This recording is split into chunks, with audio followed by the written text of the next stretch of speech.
കാറ്റത്തെ കിളിക്കൂടിൻ്റെ ഇന്നത്തെ എപ്പിസോഡ്. നിധി സത്യമെല്ലാം തുറന്നു പറഞ്ഞാലോ എന്ന് ചിന്തിക്കുന്നു. പക്ഷേ പിന്നീട് അത് വേണ്ടെന്ന് വെച്ചു.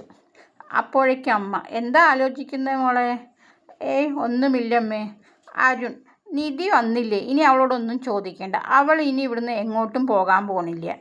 നിധി, ഞാൻ ഒരാഴ്ച കഴിഞ്ഞാൽ പോവും. ഞാൻ നിറയെ കമ്പനികളിൽ ആപ്ലിക്കേഷൻ കൊടുത്തിട്ടുണ്ട്. എനിക്ക് പല കമ്പനികളിൽ നിന്നും ഇൻ്റർവ്യൂസ് വന്നിട്ടുണ്ട്. അരുൺ, നിൻ്റെ മാർക്കിനും പഠിത്തത്തിനും നിനക്ക് വലിയ വലിയ കമ്പനികളിൽ ജോലി കിട്ടും. എനിക്ക് വലിയ വലിയ കമ്പനികൾ അറിയാം. ഞാൻ അതിൽ വേണമെങ്കിൽ നിനക്ക് റെക്കമെൻഡ് ചെയ്യാം. നിധി, വേണ്ട. ഞാൻ ഒരു പ്രാവശ്യം ഇൻ്റർവ്യൂവിന് പോയപ്പോൾ എന്താ ഉണ്ടായതെന്ന് നിങ്ങൾക്കറിയോ? ഞാൻ പറഞ്ഞാൽ മാത്രമേ നിനക്ക് ഇവിടെ ജോലി കിട്ടുള്ളൂ എന്ന് സൂര്യ. അച്ഛൻ അരുണിനോട്, എന്തിനാ ഇവളുടെ പിന്നാലെ നടന്ന് അവൻ ശല്യം ചെയ്യുന്നത്? നീ പറയണം, ഇനി മേലാൽ അവനോട് ഇവളെ ശല്യം ചെയ്യരുത്. അരുൺ, ഞാൻ പറയാം അച്ഛാ. ഹരീഷും നീതും രാത്രിയിൽ ഫോണിൽ സംസാരിക്കുന്നു. നീതു ചോദിക്കുകയാണ്, നിനക്ക് നിൻ്റെ വീട്ടുകാരെ ഭയങ്കര പേടിയാണല്ലേ? ഹരീഷ്, അതൊന്നുമല്ല, ഞങ്ങൾ 4 പേരും ഒന്നിച്ച് ഹോളിലാണ് കിടക്കുക. അപ്പം നീ വിളിക്കുമ്പോൾ അവർ കേൾക്കണ്ടെന്ന് പറഞ്ഞിട്ട് ഞാൻ പുറത്തേക്ക് വന്നതാണെന്ന് ഹരീഷ് പറയുന്നുണ്ട്. നീതു ഹരീഷിനോട് എന്തെങ്കിലും സംസാരിക്കാൻ പറയുന്നു. അപ്പോൾ ഹരീഷ്, നീ സംസാരിക്കും, നീയല്ലേ എപ്പോഴും സംസാരിക്കാറുള്ളത് നീതു, അതുകൊണ്ടാണ് പറഞ്ഞത് നീ ഇന്ന് സംസാരിക്കുകയെന്ന്. പിന്നീട് നീതു ചോദിച്ചു, എന്നെ ഇഷ്ടമാണോ എന്ന് ഹരീഷിനോട്. ഹരീഷ് പറഞ്ഞു, ഒന്നും പറയുന്നില്ല. അപ്പം നീതു, അപ്പോൾ ഇഷ്ടമല്ലേ? അങ്ങനെയൊന്നുമില്ല എന്ന് ഹരീഷ് പറയുന്നുണ്ട്. നീതു ഹരീഷിനോട്, നിന്നെ എനിക്ക് എത്ര ഇഷ്ടമാണെന്നറിയോ? അതുകൊണ്ടാണ് ഞാൻ ദിവസവും വർക്ക്ഷോപ്പിലേക്ക് വരുന്നത്. പക്ഷെ നീ എന്നെ ഒന്ന് നോക്കുക പോലും ഇതുവരെ ചെയ്തിട്ടില്ല. ഒരിക്കലും നീ എന്നോട് മിണ്ടില്ല എന്നായിരുന്നു വിചാരം. പക്ഷേ ഇന്ന് അത് മാറി. എനിക്കിത് വിശ്വസിക്കാനേ പറ്റുന്നില്ല എന്ന് നീതു പറഞ്ഞു. ഞാൻ ഇത്ര നേരം സംസാരിച്ചില്ല. ഇനി ഹരീഷ് എന്തെങ്കിലും പറ. ഹരീഷ് നീതുവിനോട്, നാളെ വർക്ക്ഷോപ്പിലേക്ക് വരുമോ? നീതു, വരണോ? നീതുവിനെ ഹരീഷ് വർക്ക്ഷോപ്പിലേക്ക് ക്ഷണിക്കുന്നു. നീതു ഹരീഷിനോട്, ഇന്നത്തെ ദിവസത്തിനൊരു പ്രത്യേകതയുണ്ട്. ഹരീഷ്, അതെന്താ?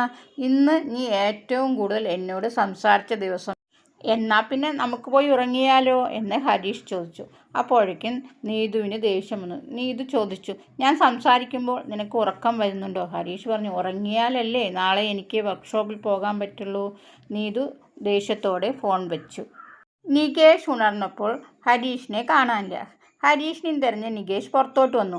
ഹരീഷ് അപ്പോൾ ഫോൺ ചെയ്ത് നിൽക്കുകയാണ്. നികേഷ് ചോദിച്ചു, ആരാ ഫോണിൽ? അത് ഒരു കസ്റ്റമറാണ്, അയാളുടെ വണ്ടി കേട് വന്നിട്ട് വിളിച്ചതാണ്. ഈ രാത്രിയിലാണോ വിളിക്കുന്നത് എന്ന് നികേഷ്, അത് ഞാൻ വിശ്വസിക്കണോ? ഹരീഷ്, രാത്രിയിലാണ് അയാളുടെ വണ്ടി കേടുവന്നത്. നികേഷ്, നീതു എന്നാണോ ആ വണ്ടിയുടെ പേര്? അങ്ങനെ 2 പേരും പോയി കിടന്നുറങ്ങി. നിധി വരുന്നതും കാത്ത് സുധീഷ് ഉറങ്ങാതെ കിടക്കുന്നു. നിധി റൂമിലേക്ക് വന്നു. എന്നിട്ട് സുധീഷിനോട്, ഇത്ര നേരമായിട്ടും ഉറങ്ങിയില്ലേ എന്ന് ചോദിക്കുന്നു. സുധീഷ്, ഒന്ന് മയങ്ങി, ഇപ്പോൾ എണീറ്റു. എന്നാൽ പിന്നെ ഉറങ്ങിക്കോ സുധീഷ്. എൻ്റെ ഉറക്കമൊക്കെ ഇപ്പോൾ പോയി എന്ന് സുധീഷ്. നിധി, ഇന്ന് പതിവില്ലാതെ അച്ഛൻ കുറേ നേരം എന്നോട് സംസാരിച്ചു. സുധീഷ് അപ്പോൾ ഓർത്തു, നിധിയെ കയ്യിലെടുക്കാനുള്ള പരിപാടിയാണ്. നിധിയോട് സുധീഷ്, അവരോടുള്ള പിണക്കം മാറിക്കോട്ടെ എന്ന് കരുതിയാവും നിന്നോട് ഇത്ര നേരം സംസാരിച്ചത്. നിധി, എനിക്ക് അവരോട് പിണക്കമൊന്നുമില്ല, അവർക്കായിരിക്കും എന്നോട് പിണക്കമെന്ന് കരുതി. എന്നാൽ ഞാൻ ഇത്ര വേഗം അച്ഛൻ മാറുമെന്ന് പ്രതീക്ഷിച്ചില്ല എന്ന് നിധി. അച്ഛൻ എൻ്റെ കൂടെ നിന്ന് എന്നെ സപ്പോർട്ട് ചെയ്ത് സംസാരിക്കണമെന്ന് ഞാൻ എത്ര വട്ടം ആഗ്രഹിച്ചിട്ടുണ്ട്. ഇന്നാണ് അത് നടന്നത്. സുധീഷ് കാറിൽ വെച്ച് അച്ഛനോട് സംസാരിച്ചതുകൊണ്ടാണ് അച്ഛൻ ഇങ്ങനെയൊക്കെ മാറിയത്. സുധീഷ്, അത് ശരിയാ.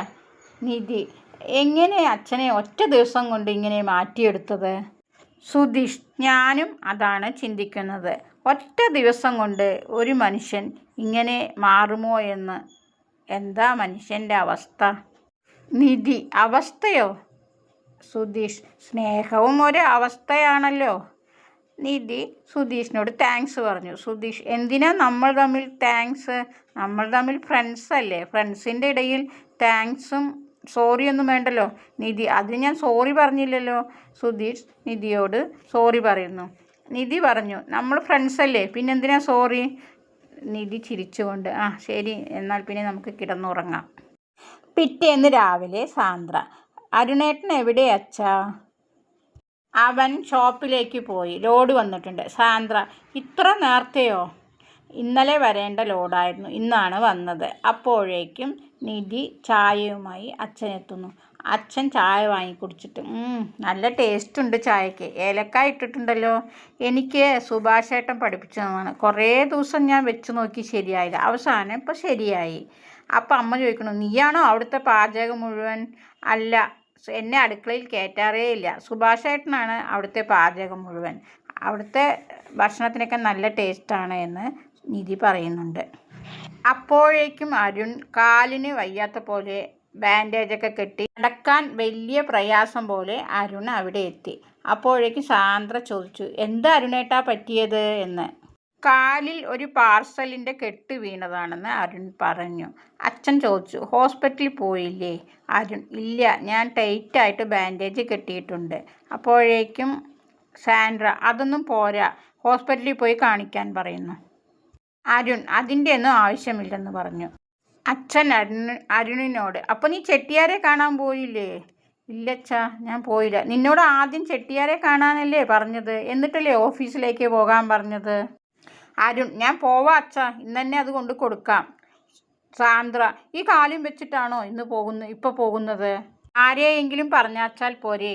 അച്ഛൻ: അങ്ങനെ ആരെയും വിശ്വസിച്ച് കൊടുത്തയക്കാൻ പറ്റില്ല മോളെ. അങ്ങനെ ആ ജോലി സുധീഷിൻ്റെ തലയിലേക്ക് വീണു.